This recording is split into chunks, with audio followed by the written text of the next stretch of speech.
properties of the common types of nuclear radiation. So this kind of question is basically asking us about the relative penetration and strengths of three major types of radioactive emissions: alpha, beta, and gamma. So as you probably remember, an alpha particle is a helium nucleus, so 4, 2 helium. So what that is telling us, hang on, let me get another thing, is that it is primarily composed of matter rather than energy. Its mass is 4, that's 2 protons and 2 neutrons, and its charge is coming from those 2 protons in the nucleus, so it's going to have a +2 charge. Alpha is going to be the most ionizing, so it actually does the most cell damage. Okay, so in a lot of ways, alpha is like the most dangerous, like if it's internal in the body, which is why radon gas is such a big deal, because if you inhale radon gas, which is an alpha emitter, and then it emits that alpha particle inside the body, like inside your lungs, that's when it can cause cell mutations that turn into cancer, etc. So the most ionizing, but the least penetrating. So that's why it's dangerous if it's already inside the body when it decays, but alpha particles can be stopped by for example, a thin sheet of paper, I think is the example that ALEKS uses. So that means like your skin is actually a pretty good barrier against alpha particles as far as your internal organs are concerned.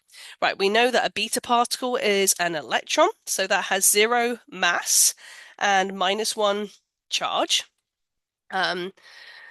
So we would usually give that symbol E for electron. So this is in the middle, right? So I'm just going to say it's in the middle in terms of ionization and penetration, etc. So usually we would say like maybe a sheet of aluminium foil, and I think the example that ALEKS uses is a household wall. I guess that depends where your house was built, right? A brick wall versus like drywall, right? Big difference.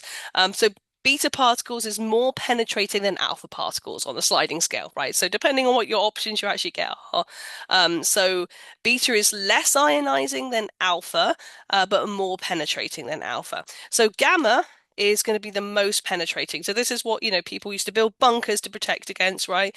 It's got no mass, no charge, so it is just energy, and that can get through.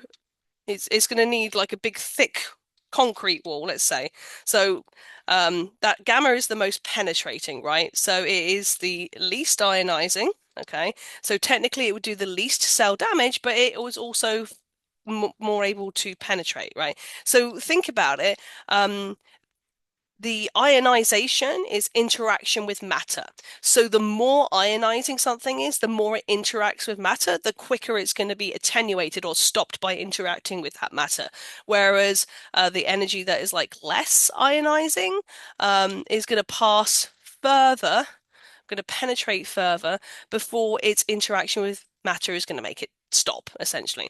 So let me draw my funky little gamma symbol. So this is what we're dealing with here. So in this particular example, first off, we got the mass and charge, and that clearly is corresponding to a helium nucleus, so that must be an alpha particle, so we can fill that in.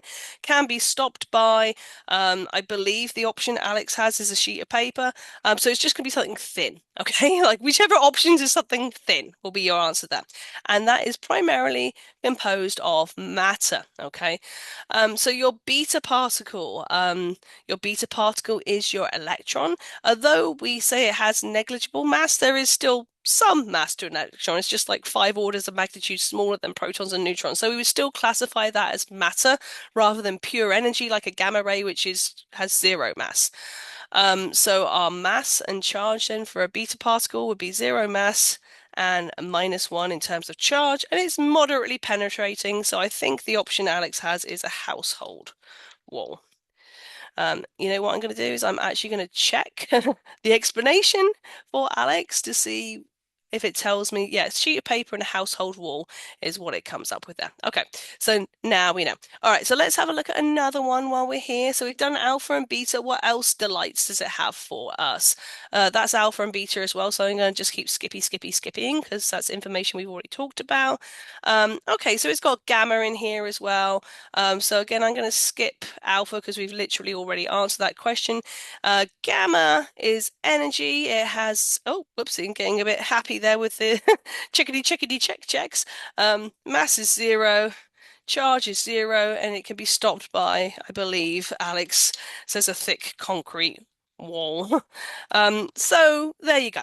That's how you would go about answering those kind of questions. Hopefully that is helpful for you.